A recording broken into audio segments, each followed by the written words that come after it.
o Mahabharata? Eu gosto, mas para mim, essa espécie de biblioteca cósmica, é isso que é o Mahabharata.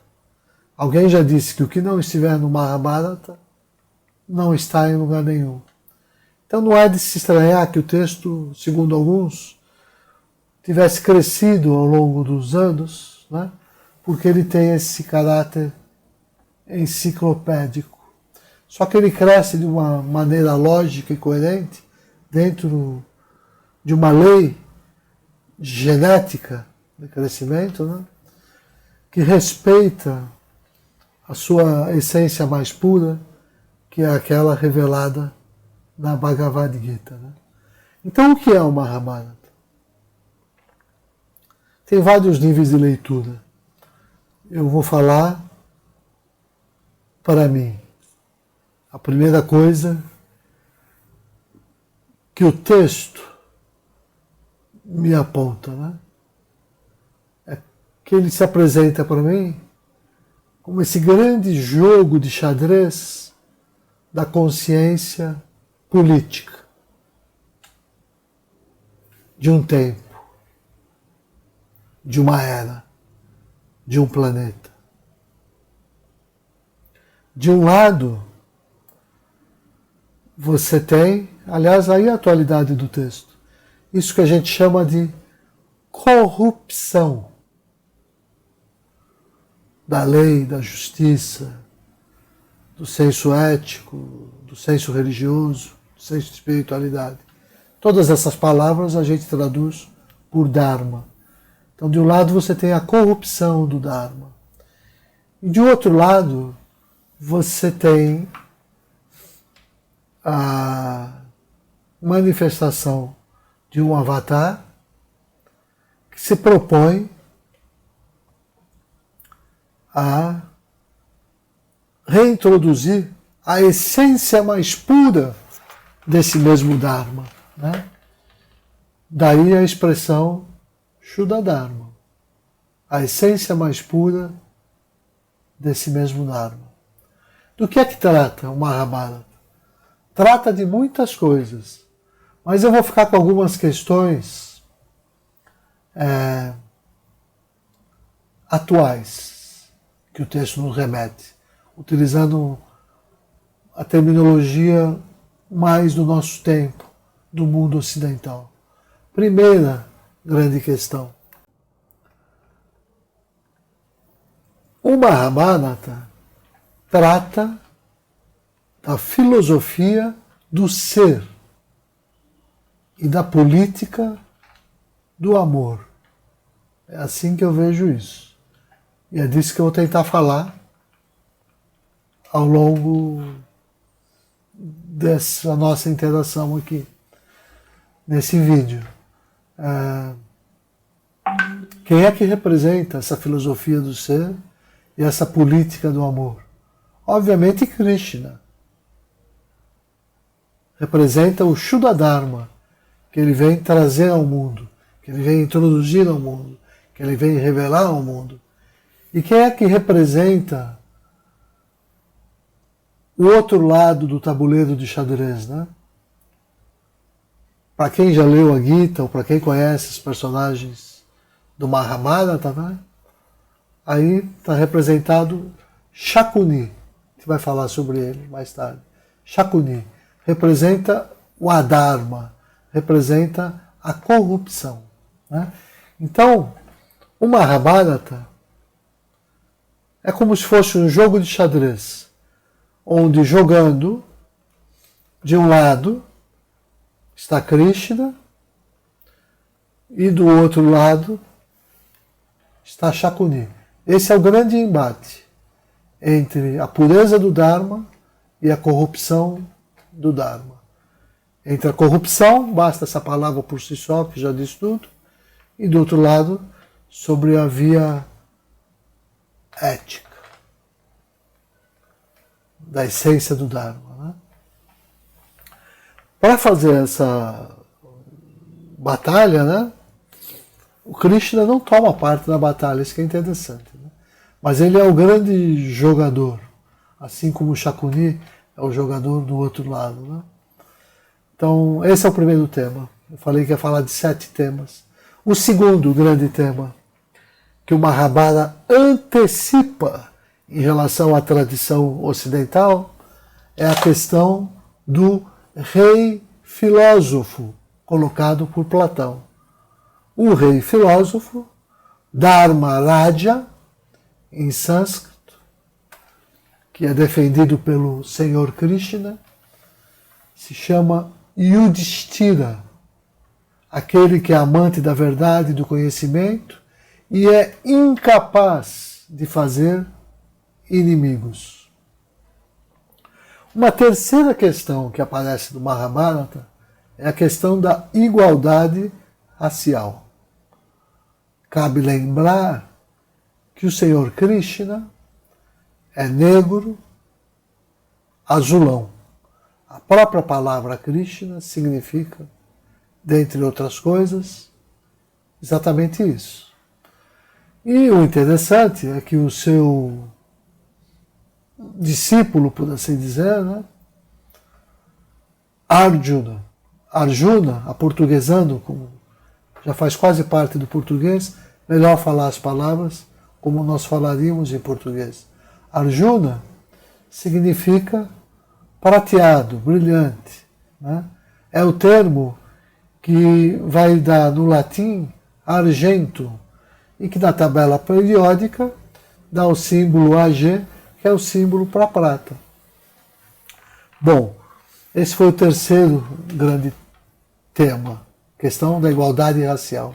Vou falar do quarto grande tema, que é a crítica e a superação do entendimento do sistema de castas e das religiões. Eu vou repetir.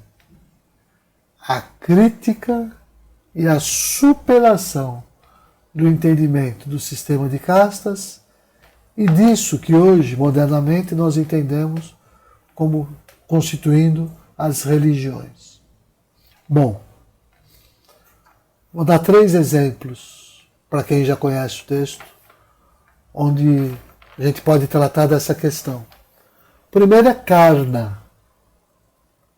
Karna é o primogênito da família real, mas ele desconhece a sua identidade real. Ele foi criado como o filho de um cocheiro. Né? E isso gera nele toda uma crise e um inconformismo, né? Que faz com que ele questione sobre o porquê, apesar dele ser tão virtuoso, ele ser tão discriminado e maltratado, porque ele é o filho de um cocheiro. Então o Mahabharata reflete sobre isso. A segunda grande questão do Mahabharata vem do próprio título, que é a história da família de constituição dos descendentes de Bharata. Mahabharata, a grande história dessa linhagem dos Bharatas. Maha quer dizer grande. Bom, quem é que Bharata escolhe como seu sucessor, inaugurando a história do Mahabharata? Não um dos seus filhos, mas um cidadão comum. Aquele que tem mais mérito, mais competência, mais preparo, e que faria o melhor governo. É assim que abre o Mahabharata. Isso gera um desconforto na família real, mas possibilita a reflexão sobre o sistema de castas, né? E sobre o sangue, sobre a linhagem a partir do sangue, do nascimento.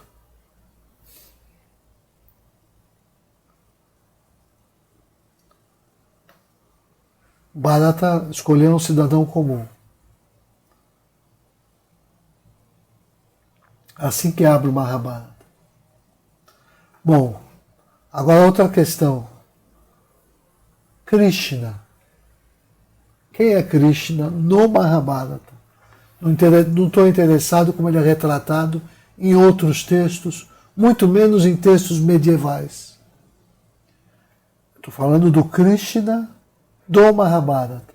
Única, exclusivamente, esse. Isso é muito importante. Esse Krishna é um príncipe que constitui uma família. Mais ainda, ele não é um líder religioso. Ele é um kshatriya. Ele é da classe dos políticos, dos guerreiros, e não da classe sacerdotal, dos instrutores religiosos. Ou seja, a mensagem de Krishna, de alguma maneira, faz com que a gente reflita sobre isso que modernamente nós colocamos no par espiritualidade, que é o que Krishna propõe, versus religião, que é o que constitui, por exemplo, uma tradição Guru Shishya Parampara, onde instrutores religiosos passam, conservam e preservam com autoridade um certo conhecimento. Não é que Krishna esteja invalidando esse processo, mas ele está inaugurando uma via diferente, porque o conhecimento sagrado e religioso mais profundo, a revelação sagrada, não vem por meio dessa tradição Guru Shishya Parampara. Veio pela boca de um príncipe guerreiro, de um membro da classe política, que faz de outro príncipe guerreiro, membro da classe política, chamado Arjuna, o seu discípulo. Não que Arjuna não tivesse tido os seus instrutores religiosos na sua infância e juventude. Não que o Arjuna não os continuasse respeitando durante a sua maturidade.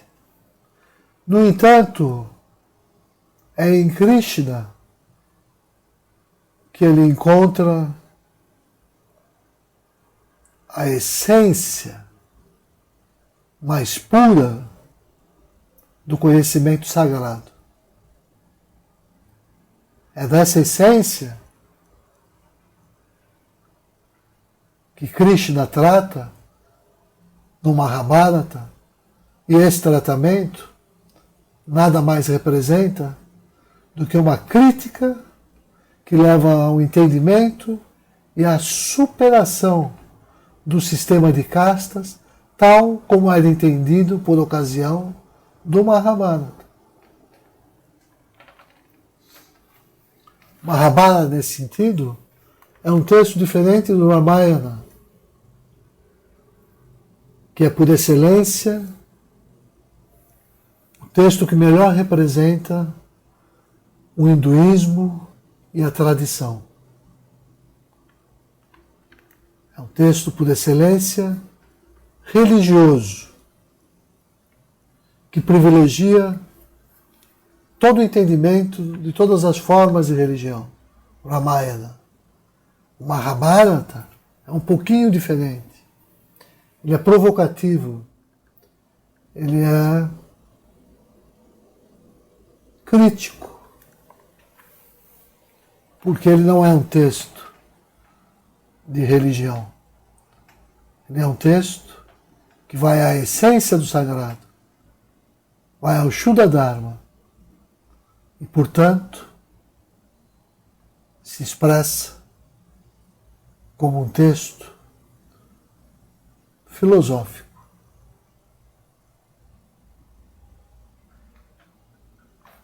Essa é a minha leitura. O que eu quero dizer como um texto filosófico, por oposição nesse sentido, ao texto religioso. É porque o texto filosófico é aberto, ele propõe perguntas, mas ele não apresenta respostas fechadas, dogmáticas. Ele pode propor modelos e teorias, como se faz também em ciência, ainda que modelos podem ser até provisórios, insuperáveis, né? Não é por outra razão, segundo eu entendo, que Arjuna tem a liberdade que tem para fazer tantos questionamentos ao longo da Gita. Você só questiona se dá o direito de duvidar, até que essa dúvida seja exaurida e aquilo que resta te dê uma fé interior, uma fé em si mesmo tão grande que nada mais, a partir desse momento, é capaz de estremecer. Isso que algumas pessoas chamam de fé, mas que é muito mais do que fé, porque aceita a honestidade intelectual e o direito de colocar em dúvida tudo aquilo que o coração e a tua consciência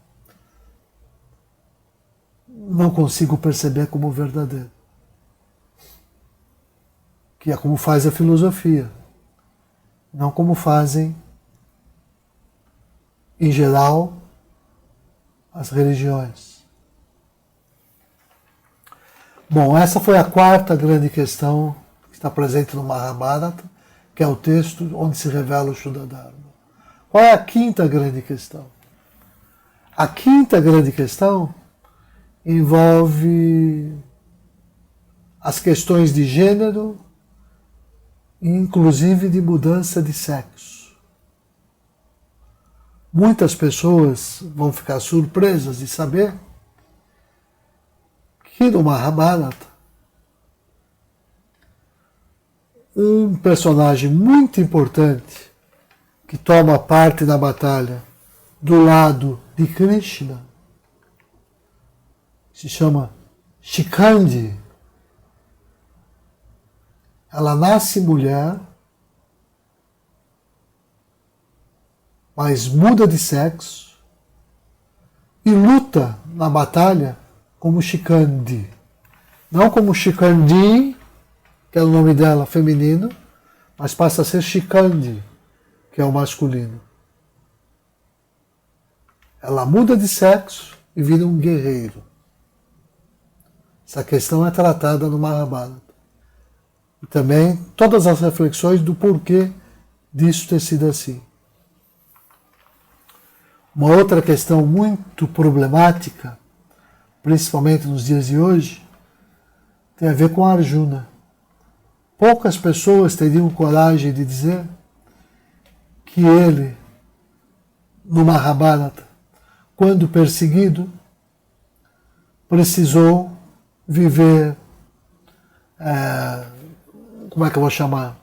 No exílio ou escondido por um ano, disfarçado, para não ser identificado. E que durante esse período do seu exílio, ele se disfarçou de um travesti. E o grande guerreiro Arjuna, da Bhagavad Gita, sobreviveu dando aulas de canto e de dança.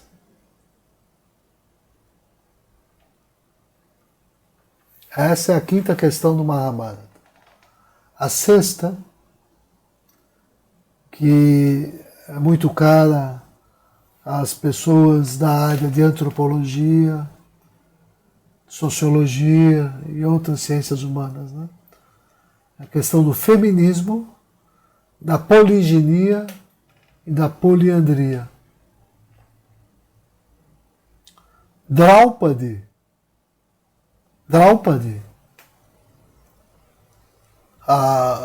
uma semidivindade mais virtuosa impossível, num certo sentido, né?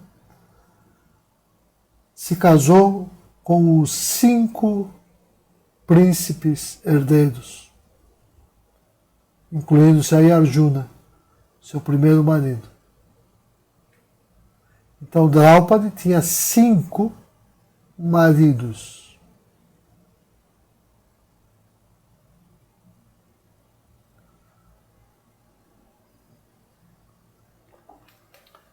Então, convenções sociais são uma coisa. Verdades absolutas são outra coisa. Então, está aí uma possibilidade que havia naquela época, ou que passou a existir naquela época, e que hoje seria considerado uma coisa abominável, condenável, mas que foi abençoada pelo Senhor Krishna naquela época. Tem que entender por quê, que é o que o texto do Mahabharata faz. Bom, Arjuna, o grande herói da Bhagavad Gita, que era casado com Draupadi, bom, era também casado com a irmã de Krishna, Subhadra, e tinha ainda mais 2 outras esposas, Chitrangada e Ulupi.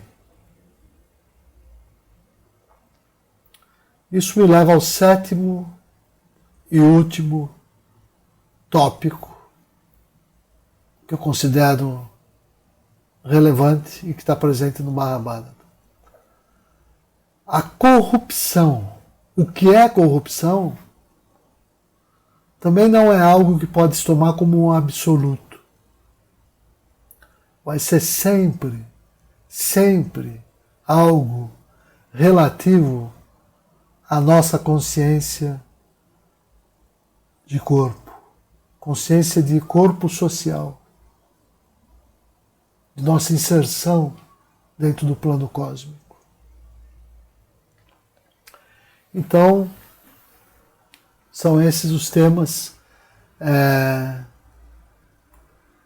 que me chamaram a atenção e que eu quis destacar antes de falar sobre o Mahabharata, que eu não sei por onde começar. Tão complexo. Quem sou eu para resumir, para sintetizar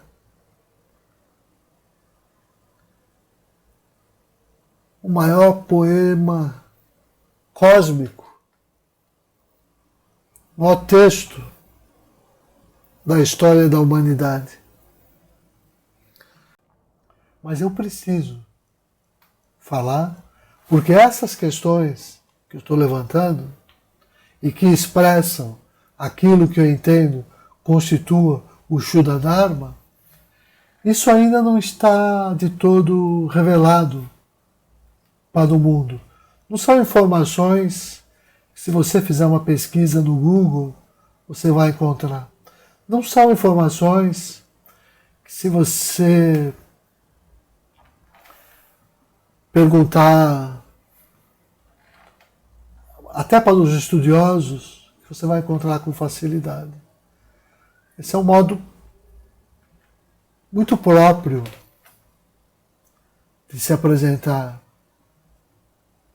o Mahabharata, que é o modo do Shuddha Dharma, pelo olhar da essência do Dharma.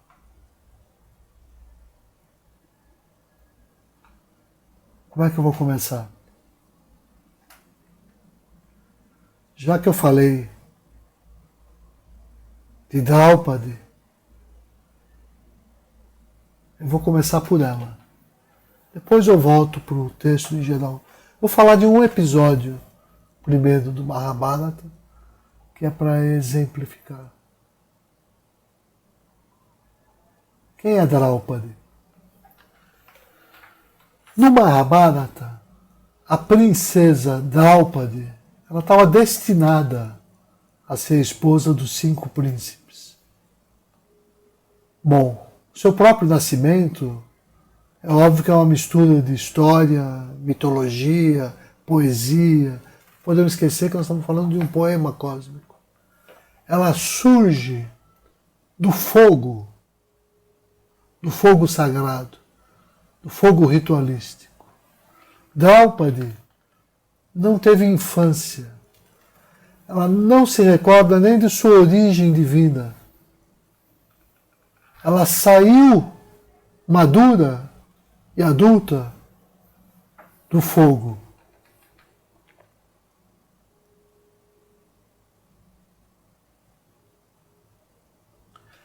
E assim como ela encontra em Arjuna o seu primeiro esposo, ela encontra em Krishna o seu sacerdote, apesar de Krishna não ser um sacerdote, e o seu mentor espiritual.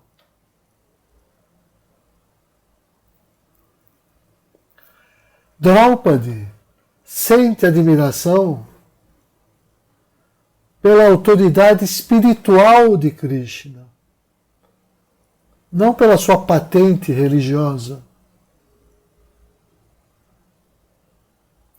E é por isso que o destino, sempre que o destino a coloca ante um dilema moral e ético, ela busca o conselho de Krishna, acima de qualquer outro sacerdote religioso. É a Krishna que ela dirige a pergunta: a fim de saber quem sou eu, o que eu devo fazer? Em resposta, ela ouve de Krishna que ela deve se adequar à essência mais pura do sagrado, antes que as convenções sociais e morais do Varnashrama Dharma. Ela necessita se estabelecer nos 5 pilares onde se assenta o puro Dharma, o Shuddha Dharma. Jnana, conhecimento; Dhairya, compostura e paciência; Prema, amor e consideração; Samarpana, dedicação; Nyaya, justiça.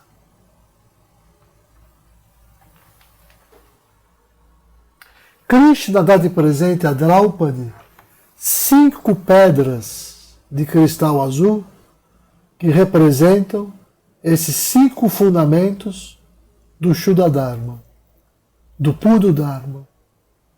E lhe diz: sempre que você estiver em dúvidas ou com qualquer problema, contemple esses cristais.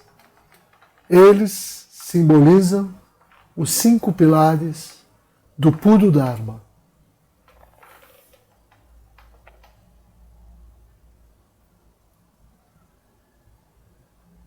Bom, no desenrolar da trama do Mahabharata, as circunstâncias da vida da Draupadi o obrigam a escolher entre realizar o ato imoral de se casar com 5 irmãos.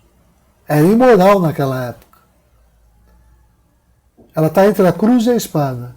Ou ela se casa com os 5 irmãos, ou ela permite que todos esses príncipes do bem sejam exilados pelos príncipes das trevas, pelo reino das trevas, e fiquem entregue ao poder dos corruptos e dos usurpadores. Angustiada, ela reflete sobre o melhor caminho que ela tem a seguir. Está manuseando as 5 pedras que ela ganhou de presente de Krishna.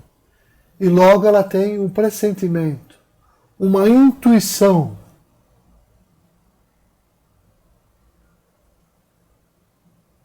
de que aquelas 5 pedras estão personificadas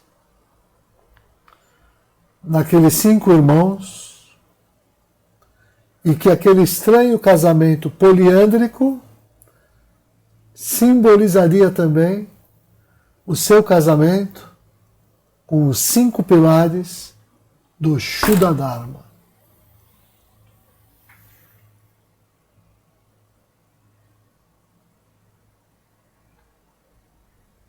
Bom, esse é um dos episódios do Mahabharata. Agora, o que é o Mahabharata? Como é essa história? Vou falar um pouquinho, muito rapidamente, da genealogia, até a gente chegar no contexto da Gita, que é o que interessa para a gente.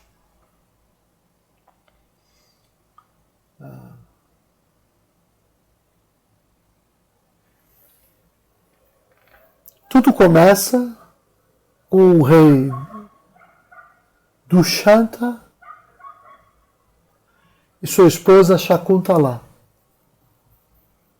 Como eu disse, a grande questão é sobre quem herda o trono.